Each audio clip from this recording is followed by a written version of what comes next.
નમસ્કાર. હા, નમસ્કાર નમસ્કાર. મુંબઈ સમાચારમાં આપનું સ્વાગત છે. અને જ્યારે જામ ખંભાળિયાની વાત કરતા હોઈએ, દેવભૂમિ દ્વારકાની વાત કરતા હોઈએ કે જામનગર પંથકની વાત કરતા હોઈએ, સ્થાનિક સ્વરાજની ચૂંટણીમાં અત્યારે હાલ કેવા મુદ્દાઓ ચર્ચાઈ રહ્યા છે અને જનતા રાજકીય પક્ષો પાસે કેવી અપેક્ષા રાખી રહી છે? મારી પાસે મુંબઈ સમાચારમાં સ્થાનિક સામાજિક આગેવાન હિતેન્દ્રભાઈ આચાર્ય, જાણીતા પત્રકાર છે અને વિશ્લેષક છે, તે જોડાયેલા છે. હિતેન્દ્રભાઈ, આપનું સ્વાગત છે. હા, નમસ્કાર. મેં જે વર્ણન કર્યું કે જનતા નો કેવો મૂડ છે, જનતા પાસે કેવા મુદ્દા છે, જનતા શું અપેક્ષા રાખી રહી છે રાજકીય પક્ષો પાસેથી, ખાસ કરીને દેવભૂમિ દ્વારકા, જામખંભાળિયા અને જામનગર પંથકમાં. નમસ્કાર. દેવભૂમિ દ્વારકા જિલ્લાની વાત કરીએ તો 2013ની સાલમાં દ્વારકા જિલ્લો અસ્તિત્વમાં આવેલો છે. અને આ દ્વારકા જિલ્લો જિલ્લા પંચાયતની ચૂંટણીમાં અનોખો છે, કારણ કે અહીંયા 22 સીટ જિલ્લા પંચાયતની છે. દર વખતે કોંગ્રેસને 10 આવે, ભાજપને 12 આવે, કોંગ્રેસને 12 આવે, ભાજપને 10 આવે, આવું અવારનવાર થાય છે. કેટલીક વખત તો 11 સીટો બંનેને આવતા 22માંથી ટાઈ પડતા ચિઠ્ઠીથી પ્રમુખ નક્કી થયાના દાખલા પણ દ્વારકા જિલ્લા પંચાયતમાં છે.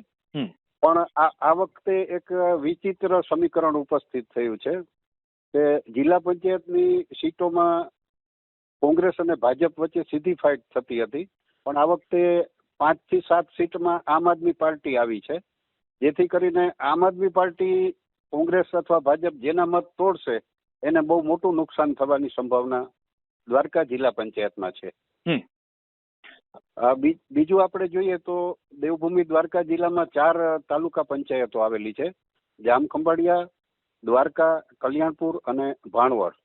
ગત વખતની ચૂંટણી જોઈએ તો ભાણવડમાં કોંગ્રેસે સત્તા કબજે કરી હતી, જ્યારે દ્વારકા અને ખંભાળિયામાં ભાજપે સત્તા કબજે કરી હતી. અને કલ્યાણપુર એક વિશિષ્ટ હતું કે તેમાં સત્તા પહેલા કોંગ્રેસે કબજે કરેલી અને પાછળથી ભાજપ સત્તા ઉપર આવેલું. આવી રીતે દ્વારકા જિલ્લામાં આ વખતે 2 નગરપાલિકાની ચૂંટણી છે.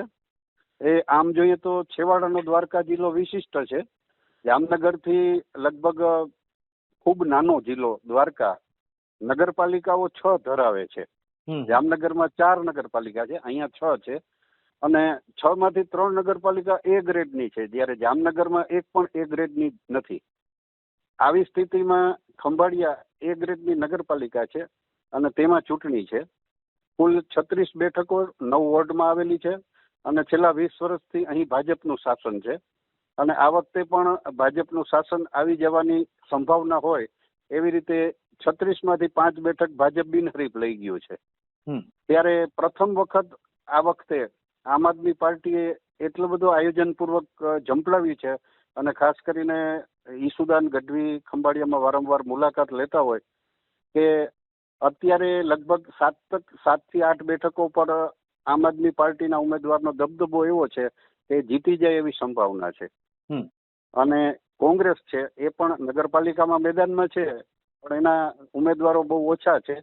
અને એક નોંધપાત્ર વિશેષતા છે કે ખંભાળિયા નગરપાલિકામાં કોંગ્રેસ અને આમ આદમી પાર્ટી 36 બેઠકો છે, તમામ બેઠકો પર પોતાના ઉમેદવારો પણ રાખી શકી નથી. મતલબ કે આ વખતે દેવભૂમિ દ્વારકાની આપણે વાત કરીએ, સમગ્ર જિલ્લાની, ત્યાંના ગામડાની ગ્રામ પંચાયત હોય કે જિલ્લા પંચાયત હોય કે તાલુકા પંચાયત હોય, પ્રજાલક્ષી મુદ્દાની કોઈ રાજકીય પક્ષો ચર્ચા કરી રહ્યા છે કે પછી મુદ્દાઓ એક બાજુ છે અને જનતાની અપેક્ષાઓ એક તરફ રહી ગઈ છે? જનતાની અપેક્ષાઓ તો ગ્રામ્ય વિસ્તારની મહદઅંશે સંતોષાઈ ગયેલી એવું છે, કારણ કે ઘણા બધા વિકાસ કાર્યો થયા છે. પણ ખાસ કરીને નગરપાલિકા વિસ્તાર જોઈએ આપણે તો 2 નગરપાલિકાની ચૂંટણી છે, જામરાવલ અને જામખંભાળિયા. આ બંને નગરપાલિકા વિસ્તારમાં સૌથી મોટા પ્રશ્નો હોય તો ગંદકી, અસ્વચ્છતા, નબળા કામો, રસ્તાના કામો ખાસ કરીને નબળા, ગંદકી થવી, ગંદા પાણીની સમસ્યા. અને જામરાવલમાં તો ભ્રષ્ટાચારની વ્યાપક ફરિયાદો થઈ છે અને વિજિલન્સના ચેકિંગો પણ થયેલા છે ભૂતકાળમાં અનેક વખત. ત્યારે લોકો સ્વચ્છ વહીવટ ધરાવતા હોય એવા લોકો આવે એવી અપેક્ષા રાખે છે.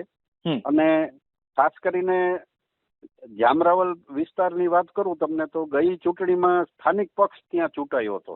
કોંગ્રેસે નહીં, ભાજપે નહીં, આમ આદમીએ નહીં, લોકલ પક્ષ ત્યાં ચૂંટાયો હતો અને પાછળથી એમાં સત્તા પરિવર્તન થયું અને છેલ્લે ભાજપ પાસે સત્તા આવી ગઈ હતી. આ વખતે ત્યાં સીધી ફાઇટ જામરાવલમાં કોંગ્રેસ અને ભાજપ વચ્ચે છે. ત્યાં આમ આદમી પાર્ટીનું ક્યાંય નામ નથી, માત્ર 2-3 ઉમેદવાર છે પણ સ્પર્ધામાં નથી ક્યાંય. જી જીતેન્દ્રભાઈ, આપ મારી સાથે મુંબઈ સમાચારમાં જોડાયા અને સમગ્ર જિલ્લાની રાજકીય જે આખો માહોલ જામેલો છે તે જણાવવાનો પ્રયત્ન કર્યો, તે બદલ હું આપનો આભાર માનું છું.